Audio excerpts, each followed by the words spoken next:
성경 읽기에 도움이 되는 묵상을 나눕니다. 함께 공유하며 묵상합시다.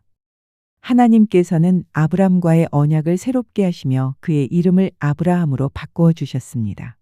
이름의 변화는 단순한 호칭의 변경이 아니라 정체성의 변화였습니다. 더 이상 한 사람의 미래에 머무는 존재가 아니라 많은 민족의 아버지로 부르신 것입니다. 동시에 하나님은 할례를 언약의 표징으로 주셨습니다. 이는 몸에 남는 표식이었고 하나님과의 관계가 삶 전체에 새겨져야 함을 의미했습니다. 믿음은 마음속 고백에만 머무르지 않고 삶과 행동 속에서 드러나야 합니다. 하나님의 언약은 추상적인 약속이 아니라 구체적인 삶의 방향을 요구합니다. 하나님께서 아브라함에게 아들을 약속하셨을 때 그는 웃었습니다. 사라는 속으로 웃었습니다. 인간적으로 보면 그 웃음은 충분히 이해할 만합니다. 나이도, 상황도, 현실도 모두 불가능을 말하고 있었기 때문입니다. 그러나 하나님은 그 웃음을 책망하지 않으시고 그 웃음을 약속의 이름으로 바꾸십니다. 이삭, 웃음이라는 이름입니다. 인간의 불신과 한계를 하나님은 은혜의 이야기로 바꾸십니다.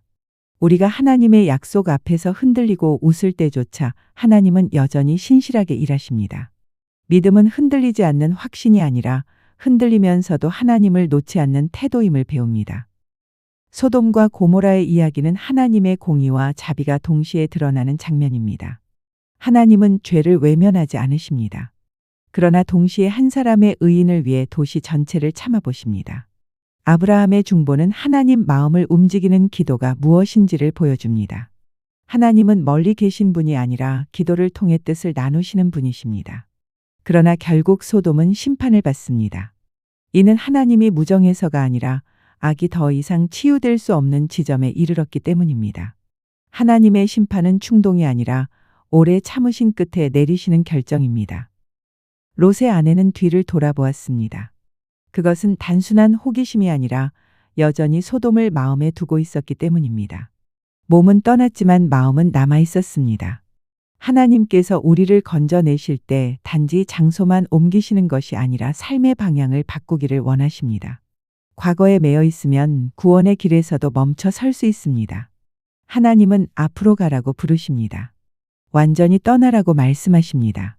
익숙했던 죄와 안정, 붙잡고 싶었던 것들을 내려놓을 때 비로소 생명의 길이 열립니다. 나는 하나님의 약속 앞에서 어떤 태도로 서 있는가? 나는 지금 어디를 향해 가고 있는가? 우리가 항상 던져야 할 질문입니다. 하나님은 오늘도 언약을 새롭게 하시고 중보의 기도를 들으시며 생명의 길로 우리를 이끄십니다. 그 하나님을 신뢰하며 뒤를 돌아보지 않고 오늘의 길을 걸어가야 합니다.